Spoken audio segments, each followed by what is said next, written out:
Warren Buffett कौन है और उन्होंने क्या अचीव किया है, ये मुझे आप लोगों को बताने की जरूरत नहीं है, ये आप जा करके गूगल पे स्टडी कर सकते हैं। लेकिन आज हम क्या करने वाले हैं, आज हम उनकी जो कुछ कोटेशंस है उसके थ्रू उनकी थॉट प्रोसेस को डीपली समझने की कोशिश करेंगे कि वो किस तरीके से सोचते हैं।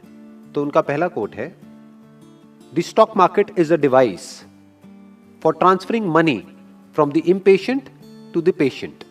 इस कोट को अगर हमको डीपली समझना है तो इन्हीं का एक और कोट है, उसको भी हमको समझना होगा। That quote is, be fearful when others are greedy and greedy when others are fearful. कि जब लोग बहुत ज्यादा लालची हुए पड़े हों तब डरो, और जब सब डर रहे हैं मार्केट में तब थोड़ा थोड़ा लालची होना शुरू हो जाओ। तो अगर इस कॉन्टेक्स्ट में आप समझोगे तो अब आपको यह कोट एक्चुअल में समझ आएगा। The stock market is a device. Stock market को बिल्कुल इस तरीके से देखो कि ये एक डिवाइस के जैसा है, जिसमें से जो पैसा है वो ट्रांसफर होता है किसके पास से किसके पास में। जो लोग इम्पेशेंट हैं उनकी जेब में से पैसा निकल करके उन लोगों की जेब में चला जाता है जिन लोगों में पेशेंस है। इनफैक्ट स्टॉक मार्केट में सबसे बड़ी जो क्वालिटी है दैट इज पेशेंस। अगर आपके अंदर पेशेंस नहीं है तो स्टॉक मार्केट से जितना हो सके उतना दूर रहिए। लाखों करोड़ों लोग बर्बाद हुए हैं बुरी तरीके से स्टॉक मार्केट में, क्योंकि वो बेसिक्स को नहीं समझते हैं और स्टॉक मार्केट को गेट रिच क्विक स्कीम समझते हैं। मतलब कि अगर आप ध्यान से उनकी साइकी को समझने की कोशिश करोगे तो वो स्पेक्युलेटर्स हैं। वॉरेन बफेट एक इन्वेस्टर है और हमको इन दोनों के बीच के डिफरेंस को समझना होगा। एक स्पेक्युलेटर क्या होता है और एक इन्वेस्टर क्या होता है। स्पेक्युलेशन इज कि आप मार्केट को टाइम करने की कोशिश कर रहे हो, आप दिमाग लगा रहे हो कि अब ये स्टॉक ऊपर जाएगा, अब नीचे जाएगा, आज इतना है कल इतना हो जाएगा। उसके बेस पे आप पैसा लगाते हो स्टॉक मार्केट में, तो आप एक स्पेक्युलेटर हो। यानी कि अगर स्टॉक मार्केट में जो शेयर का प्राइस है उसके बेस पे अगर आप पैसा लगाते हो तो आप एक स्पेक्युलेटर हो। स्पेक्युलेशन में जीतना is almost next to impossible, क्योंकि मार्केट को टाइम करना इज नेक्स्ट टू इम्पॉसिबल। कोई नहीं बता सकता कि कल क्या होने वाला है मार्केट में। तो अगर आप इस तरीके से स्टॉक मार्केट में इन्वेस्ट करते हैं तो हो सकता है आप शॉर्ट टर्म में थोड़ा बहुत पैसा कमा भी ले, लेकिन लॉन्ग टर्म में गवाओगे ही गवाओगे। बट अगर आप एक्चुअल में पैसा कमाना चाहते हैं स्टॉक मार्केट में तो आपको समझना होगा कि जिन्होंने पैसा कमाया है, यानी कि वॉरेन बफेट, 1 साल नहीं, 2 साल नहीं, 10 साल नहीं, पिछले 70 साल से कंसिस्टेंटली इन्होंने पैसा कमाया है स्टॉक मार्केट में। इन्होंने स्टार्टिंग करी थी सिर्फ कुछ $1000 से और आज ये दुनिया के सबसे अमीर लोगों में से एक है। तो ये भी पॉसिबल है स्टॉक मार्केट में। और ऐसे भी बहुत सारे एग्जांपल्स हैं जिन्होंने अपना सब कुछ गंवा दिया है स्टॉक मार्केट में। और स्पेक्युलेटर में और इन्वेस्टर में सबसे बड़ा फर्क क्या होता है, जो स्पेक्युलेटर्स होते हैं वो अपने इमोशंस के अकॉर्डिंग चलते हैं। 2 इमोशंस चलते हैं मार्केट में, एक है ग्रीड, एक है फियर। जब सब लालची हो रहे होते हैं तो स्पेक्युलेटर्स भी और लालची हो जाते हैं, इसको बोलते हैं बुल एंड बियर। तो वो और बुलिश होते चले जाते हैं जो स्पेक्युलेटर्स होते हैं। जब मार्केट ऊपर भाग रहा होता है तो उन्हें लगता है कि अभी और ऊपर जाएगा, और ऊपर और ऊपर और ऊपर। जब सब लालची हो रहे हैं तो वो भी लालची हो रहे हैं। और जब मार्केट क्रैश करता है, जब नीचे जाता है, तो लोग बियरिश हो जाते हैं, अभी मार्केट और नीचे गिरेगा, और नीचे और नीचे और नीचे। तो वो भी बोलने लग जाते हैं अभी और नीचे गिरेगा, और नीचे और नीचे और नीचे। तो होता क्या है, एक इन्वेस्टर में और स्पेक्युलेटर में सबसे बड़ा फर्क क्या है, जब एक स्पेक्युलेटर खरीद रहा होता है तो जो रियल इन्वेस्टर्स होते हैं वो बेच रहे होते हैं, और जब स्पेक्युलेटर्स डर करके बेच रहे होते हैं तब इन्वेस्टर्स खरीद रहे होते हैं। और अगर आप एक रियल इन्वेस्टर हैं, एक इंटेलिजेंट इन्वेस्टर हैं, तो आप कभी भी पैसा गंवा नहीं सकते लॉन्ग टर्म में। और अगर आप एक स्पेक्युलेटर हैं तो लॉन्ग टर्म में आप पैसा कमा नहीं सकते। जो आदमी इम्पेशेंट है, यानी जो अपने इमोशंस के अकॉर्डिंग चलता है, वो पैसा गंवाएगा, और जिसमें पेशेंस है वो पैसा कमाएगा। तो अब कितना पेशेंस चाहिए, उसके लिए इनका एक और कोट है, वॉरेन बफेट का एक और कोट है। उनसे किसी ने पूछा कि आपका फेवरेट होल्डिंग पीरियड क्या है किसी भी स्टॉक का। जैसे जो स्पेक्युलेटर्स होते हैं उनका जो होल्डिंग पीरियड होता है वो होता है या तो कुछ घंटों का, या कुछ दिनों का, या कुछ हफ्तों का, या मैक्सिमम कुछ महीनों का। उनसे बोलो कि आज ये ले लो और 10 साल बाद ये होगा, कहेंगे 10 साल किसने देखा है। तो उनका जो होल्डिंग पीरियड होता है स्पेक्युलेटर्स का वो बहुत ही कम होता है। तो इनसे पूछा किसी ने, आपका होल्डिंग पीरियड क्या है, आपके हिसाब से कितने टाइम तक एक शेयर को होल्ड करना चाहिए। तो उन्होंने जवाब दिया, वॉरेन बफेट ने, my favourite holding period is forever, मतलब हमेशा के लिए। इतना पेशेंस चाहिए अगर आप स्टॉक मार्केट में एक्चुअल में इन्वेस्ट करना चाहते हैं और एक्चुअल में पैसा कमाना चाहते हैं। तो अब अगर आपको वॉरेन बफेट की जो सक्सेस है जो मैसिव सक्सेस उन्होंने अचीव करी है, उसके सीक्रेट को समझना है तो आपको समझना होगा कि इनकी जो स्ट्रैटेजी है उसकी फाउंडेशन क्या है। वो है ये बुक जो मेरे हाथ में है। इस बुक का नाम है the intelligent investor by Benjamin Graham. ये उनके गुरु हैं, आप कह सकते हैं। क्यों? क्योंकि अगर इस बुक को आप पढ़ते हैं तो इसका जो प्रीफेस है वो वॉरेन बफेट ने लिखा है। और वो क्या बोलते हैं इसमें? I read the first edition of this book in 1950 when I was 19। तब वो 19 साल के थे। I thought then that it was by far the best book about investing ever written. और आगे कहते हैं I still think it is. आज भी वो यही सोचते हैं, इतना कुछ अचीव करने के बाद भी, कि स्टॉक मार्केट इन्वेस्टिंग की जो बेस्ट बुक है वो ये है। तो अगर आप सिंसियरली स्टॉक मार्केट में पैसा कमाने का सोच रहे हैं या स्टॉक मार्केट में एंटर कर रहे हैं तो ये बुक आपको पढ़नी ही होगी। अगर आप पूरी बुक नहीं भी पढ़ते तो इसमें 2 चैप्टर्स हैं जो वॉरेन बफेट ने खुद स्ट्रांगली रिकमेंड करे हुए हैं। वो 2 चैप्टर्स आप पढ़िए तो आप कह सकते हैं कि इस पूरी बुक का जो क्रक्स है वो 2 चैप्टर्स के अंदर है। That is chapter number 8 and chapter number 20। इस बुक में से कुछ पॉइंट्स हैं जो मैं अभी यहां पर टच करूंगा, जिससे कि हम ये डिफरेंस को समझ पाएं कि एक स्पेक्युलेटर में और इन्वेस्टर में क्या डिफरेंस होता है। इसमें कहा जा रहा है, a stock is not just a टिकर सिंबल और electronic blip, it is an ownership interest in an actual business with N underlying value that does not depend on its share price. ये इस पूरी की पूरी बुक का essence है, ये इस इन्वेस्टमेंट फिलॉसफी का एसेंस है, क्रक्स है। जो वॉरेन बफेट ने कहा कि मैं हमेशा के लिए एक बिजनेस को होल्ड करना चाहता हूं, उसका मतलब क्या है? एक इन्वेस्टर कैसे सोचता है कि मैं मालिक बन गया हूं उस कंपनी में, उस कंपनी का शेयर खरीद करके। ये सिर्फ बोल करके आपको खुश करने के लिए नहीं है, ये फैक्ट है। मालिक कौन होता है? एक शेयर होल्डर।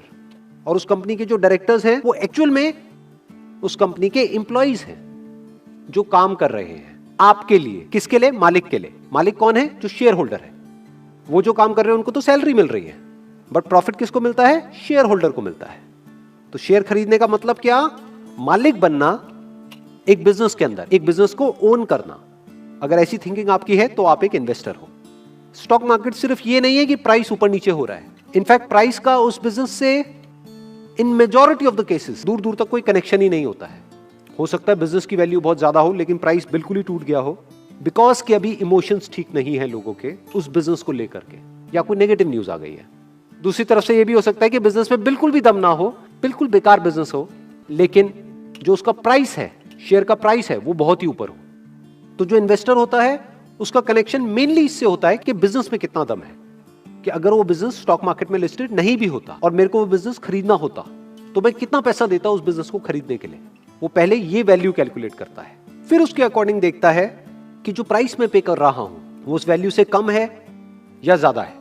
अगर कम है तो बहुत ही बढ़िया है, इसका मतलब सोना हमको पीतल के भाव में मिल रहा है, और अगर ज्यादा है तो इसका मतलब पीतल हमको सोने के भाव में मिल रहा है। बिल्कुल मत खरीदना, चाहे पूरी दुनिया खरीद रही है। इस कॉन्सेप्ट को इन्होंने कहा है मार्जिन ऑफ सेफ्टी। चैप्टर 20 पूरा इसी के बारे में है कि हमारे जो इन्वेस्टमेंट डिसीजंस हैं वो गलत भी हो सकते हैं, तो एक मार्जिन ऑफ सेफ्टी होना चाहिए। यानी कि जो बिजनेस की एक्चुअल वैल्यू है, अगर आपने उतने में या उससे कम में खरीदा है तो आप सेफ हो, बट अगर उससे बहुत ज्यादा महंगे में आपने खरीद लिया है तो आप अनसेफ हो। कभी भी वो प्राइस क्रैश कर सकता है। इसमें एक बहुत ही कमाल का एग्जाम्पल दिया गया है चैप्टर नंबर 8 में, कि अगर आपको 2 चैप्टर भी ना पढ़ने हो और सिर्फ एक ही चैप्टर पढ़ना हो तो वो है चैप्टर नंबर 8। उसमें मार्केट को एक नाम दे दिया गया है, स्टॉक मार्केट को एक नाम दे दिया गया है, मिस्टर मार्केट। आप इमेजिन करो कि आप एक बिजनेस को ओन करते हो जिसकी की वैल्यू है $1000, और ये मिस्टर मार्केट है, रोज आकर के आपके घर की घंटी बजाता है और आकर के आज आपको वैल्यू बताता है कि आज जो आपका $1000 है वो हो गया है $1100 का। आपको खरीदना है, आपको बेचना है, और लेना है तो और ले लो, बेचना है तो बेच दो। और कल आकर के घंटी बजाता है कि आज वो हो गया है $800 का, फिर आकर के घंटी बजाता है कि आज हो गया है $1400 का। तो ये मिस्टर मार्केट क्या करता है, ये आकर के डेली आपको प्राइस बताता है आपके बिजनेस का, जो एक्चुअल प्राइस होना चाहिए आपके बिजनेस का, उससे दूर दूर तक मैच नहीं करता है। इनफैक्ट मिस्टर मार्केट को इन्होंने एक बड़ा इंटरेस्टिंग नाम दिया है, वो है सर्टिफाइड लुनेटिक। लुनेटिक का मतलब होता है पागल या बेवकूफ, कि वो पागल है, वहां पे लॉजिक काम नहीं करता है, इमोशंस काम कर रहे होते हैं। ये बुल और बियर और कुछ नहीं है, इमोशंस है। ग्रीड और फियर काम कर रहा होता है, लॉजिक नहीं चलता है। हो सकता है एक बिजनेस की वैल्यू हो 100 रुपए और वो बिजनेस का प्राइस हो 10 रुपए। ये भी हो सकता है एक बिजनेस की वैल्यू हो 100 रुपए और उसका प्राइस हो 10,000 रुपए। तो कोई लॉजिक ही नहीं है। तो जो इन्वेस्टर्स होते हैं वो क्या करते हैं, वो मार्केट के हिसाब से नहीं चलते हैं। इन्वेस्टर क्या करता है, पहले एक बिजनेस की वैल्यू निकालता है कि जो कंपनी है इसकी एक्चुअल में वैल्यू क्या है। मान लो $1000 है। अब वो मिस्टर मार्केट से पूछता है, यानी मार्केट में उसका रेट देखता है कि रेट कितना है, $600, खरीद लो, कोई डर नहीं है। अच्छा, वैल्यू है इस बिजनेस की $1000, कितने का मिल रहा है, $10,000। दूर रहो। चाहे पूरी मार्केट पागलों की तरह उस स्टॉक के पीछे भाग रही हो, चाहे वो स्टॉक मार्केट का फेवरेट स्टॉक हो, बट उससे दूर रहो। पैसा कमाया जाता है लॉन्ग टर्म में बेस्ड अपॉन कि उस बिजनेस की वैल्यू क्या है। तो आपको बिजनेस की वैल्यू कैलकुलेट करनी आनी चाहिए। आपको कुछ बेसिक रेशियोज के बारे में पता होना चाहिए कि ईपीएस क्या होता है, पीई क्या होता है। ईपीएस मतलब अर्निंग पर शेयर, उसका प्राइस से क्या कनेक्शन होता है, कंपनी की ग्रोथ कितनी है पिछले 5 साल में, टॉप लाइन कितने से ग्रो करी है, बॉटम लाइन कितने से ग्रो करी है, फ्यूचर में ये कंपनी क्या करने वाली है, किस तरीके से करने वाली है। तो कंपनी की क्वार्टरली अर्निंग कॉल्स होती है, वो सुननी होती है, या अगर उसकी ट्रांसक्रिप्ट है तो वो पढ़ना होता है। उनकी एनुअल रिपोर्ट्स को पढ़ना होता है। स्पेक्यूलेटर ये सब नहीं करता है। स्पेक्यूलेटर टिप्स के अकॉर्डिंग चलता है। कोई दोस्त आया, उसने आकर के बोला खरीद ले, ये शेयर डबल होने वाला है कुछ दिनों में, तो उसने खरीद लिया और फिर वो डबल क्या 10 गुना कम हो गया उसका रेट, और अब रो रहा है वो बैठ करके कि मैं तो लुट गया, मैं तो बर्बाद हो गया।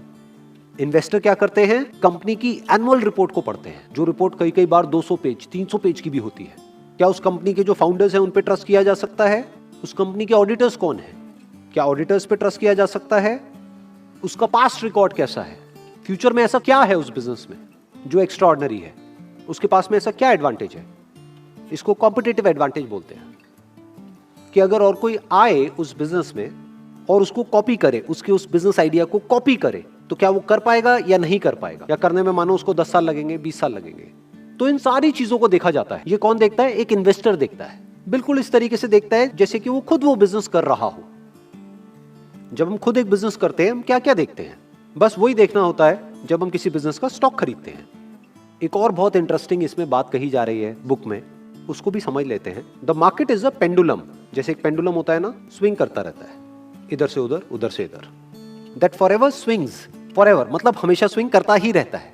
बिटवीन अनसस्टेनेबल ऑप्टिमिज्म मतलब इतना ज्यादा एक्साइटमेंट जो सस्टेन हो ही नहीं सकता, which makes the stocks too expensive, जो स्टॉक्स को बहुत ही महंगा कर देता है, and unjustified pessimism which makes them too cheap, मतलब कि उसको इतना सस्ता कर देता है जिसका कोई लॉजिक ही नहीं है। The intelligent investor is a realist, मतलब ना तो वो ऑप्टिमिस्ट है ना वो पेसिमिस्ट है, ना वो एक्साइटेड होता है ना वो डिप्रेस्ड होता है, मतलब वो रियलिटी के बेस पे एक्ट करता है, इमोशंस के बेस पे नहीं। तो आप ये भी कह सकते हो कि स्टॉक मार्केट में आगे बढ़ने के लिए या कामयाब होने के लिए या कुछ भी बड़ा अचीव करने के लिए ऐसा नहीं है कि आपको कोई बहुत तगड़ी क्वालिफिकेशन चाहिए, आप बहुत ज्यादा एजुकेटेड हो तो आप स्टॉक मार्केट में बहुत ज्यादा पैसा कमाओगे, ऐसा कुछ भी नहीं है। आपको क्या चाहिए, आपको कॉमन सेंस अप्रोच चाहिए, आपको बेसिक से फंडे समझ आने चाहिए बिजनेस के। आपको ये समझ आना चाहिए कि धंधा जिसमें मैं पैसा डाल रहा हूं, ये धंधा है क्या, इसमें कितना दम है और सस्ते में मिल रहा है तो खरीद लो। यानी देखने में आपको लग रहा होगा कि ये दोनों एक ही काम कर रहे हैं। क्यों? क्योंकि स्पेक्यूलेटर क्या करता है, वो भी सस्ते में खरीदना चाहता है और महंगे में बेचना चाहता है। इन्वेस्टर क्या कर रहा है, वो भी यही कर रहा है, सस्ते में खरीद रहा है और महंगे से महंगे में बेचना चाहता है। दोनों एक ही काम कर रहे हैं अगर ऊपर ऊपर लेवल से आप देखोगे तो। बट दोनों की स्ट्रैटेजी को अगर आप ध्यान से समझोगे, जो स्पेक्यूलेटर्स हैं उनका सेंटर पॉइंट क्या है, स्टॉक का प्राइस, और उसको कौन भगा रहा है, उसके इमोशंस। इन्वेस्टर में क्या डिफरेंस है, उसकी इन्वेस्टमेंट स्ट्रैटेजी का सेंटर पॉइंट क्या है, बिजनेस की वैल्यू, स्टॉक की वैल्यू नहीं, क्योंकि स्टॉक की कोई वैल्यू नहीं होती, स्टॉक का प्राइस होता है, शेयर का प्राइस होता है, वैल्यू बिजनेस की होती है। तो अब चॉइस आपके हाथ में है कि आप स्टॉक मार्केट में स्पेक्यूलेशन करना चाहते हो या इन्वेस्टमेंट करना चाहते हो। अगर स्पेक्यूलेशन करना चाहते हो तो इस बुक की कोई जरूरत नहीं है, वॉरेन बफेट को समझने की कोई जरूरत नहीं है, इन सारी बातों की कोई जरूरत नहीं है जो भी आज मैंने करी है। लेकिन अगर इन्वेस्टमेंट करना चाहते हो तो आपको ये जो बुक है द इंटेलिजेंट इन्वेस्टर, इसको पढ़ना ही होगा, इसको समझना ही होगा। और अगर पूरी बुक को नहीं भी पढ़ सकते तो चैप्टर 8 एंड चैप्टर 20 याद रखना। Wish you all the best. Thank you so much.